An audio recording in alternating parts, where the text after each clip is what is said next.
پاکستان سمیت دنیا بھر میں خفیہ ادارے حکومتوں کو بنانے، گرانے اور ریاستی مفادات میں اہم کردار ادا کرتے ہیں۔ 11 ستمبر 2001 کے بعد انٹیلیجنس اداروں نے امریکہ اور پاکستان سمیت دنیا بھر میں غیر معمولی اہمیت حاصل کی۔ اس تناظر میں نئے حالات کو تشکیل دینے کے لیے امریکی CIA نے بڑا اہم کردار ادا کیا۔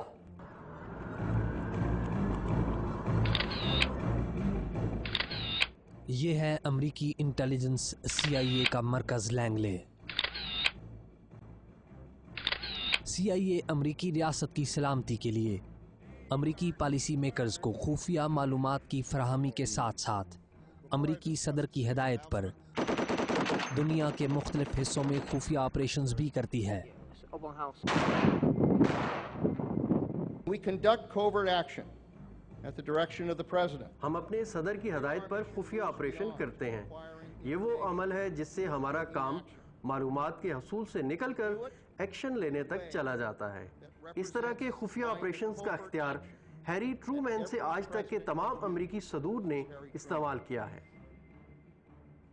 CIA دوسری جنگ عظیم کے بعد امریکی آفس آف اسٹریٹجک سروسز کی جگہ وجود میں آئی، جس کے سربراہ وائلڈ بل ڈینون ہی اس کے بانی ہیں۔ 1947 میں نیشنل سیکیورٹی ایکٹ کے تحت وجود میں آنے والے اس ادارہ کے دائرہ کار میں دوسرے ممالک، اداروں اور افراد کے بارے میں معلومات اکٹھی کرنے کے ساتھ ساتھ پیراملٹری آپریشن کرنا بھی شامل ہے، اور اپنے ذیلی ادارہ اسپیشل ایکٹیویٹیز ڈویژن کے ذریعے دوسرے ممالک میں سیاسی اثر و رسوخ استعمال کرنا بھی اسی کے دائرہ کار میں شامل ہے۔ اس وقت CIA پاکستان سمیت دنیا کے تقریباً تمام ممالک میں موجود ہے۔ آپ کو اس میں کوئی شک نہیں ہونا چاہیے۔ CIA آپریشن کرتی ہے پاکستان میں کرتی ہے اور کر رہی ہے۔ ویسے تو پاکستان میں امریکی خفیہ ادارے کے نمائندے برسہ برس سے موجود ہیں، لیکن CIA کے پاکستان میں مفادات سر جنگ کے دور میں گہرے ہوئے۔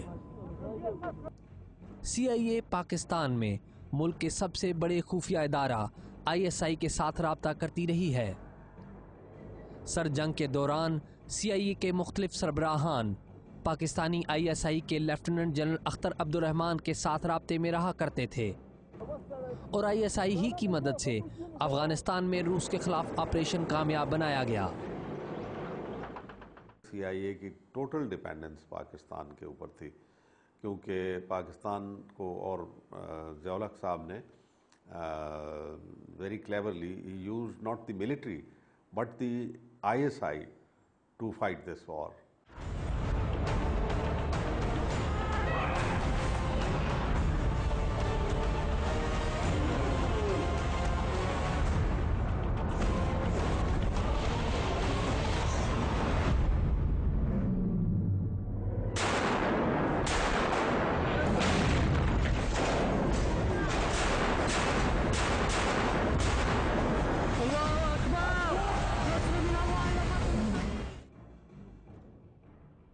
CIA اور ISI کے درمیان بھرپور تعاون ISI کے سابق سربراہ لیفٹیننٹ جنرل ریٹائرڈ حمید گل کے دور تک عروج پر رہا۔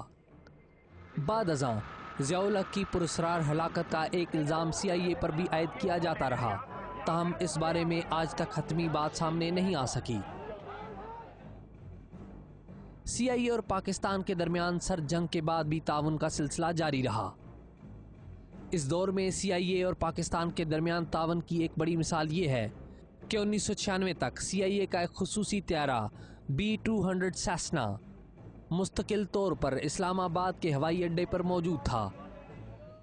یہ طیارہ سر جنگ کے دوران مختلف افغان گروپوں کو فروخت کیے گئے وہ سٹنگر میزائل واپس امریکہ ٹرانسپورٹ کرنے کے کام آتا تھا، جسے امریکی حکام ایک خصوصی پروجیکٹ کے تحت ان افغان گروپوں سے واپس خرید رہے تھے، کیونکہ امریکیوں کو ڈر تھا کہ یہ میزائل واپس ان پر ہی استعمال نہ ہو جائیں۔ امریکی ریاست اپنے اکثر مفادات CIA کے ذریعے ہی حاصل کرتی ہے، اور ان مفادات میں امریکی اپنی قومی سلامتی کو سب سے اہم گردانتے ہیں۔ CIA کے پاکستان میں خفیہ آپریشن کسی سے ڈھکے چھپے نہیں، اور وہ مختلف اوقات میں امریکی مفادات کے تحفظ کے لیے خفیہ کارروائیاں کرتی رہتی ہے۔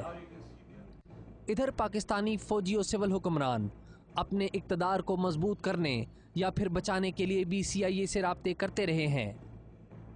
ہوتا یہ ہے، یہ ایک پروسیس ہے۔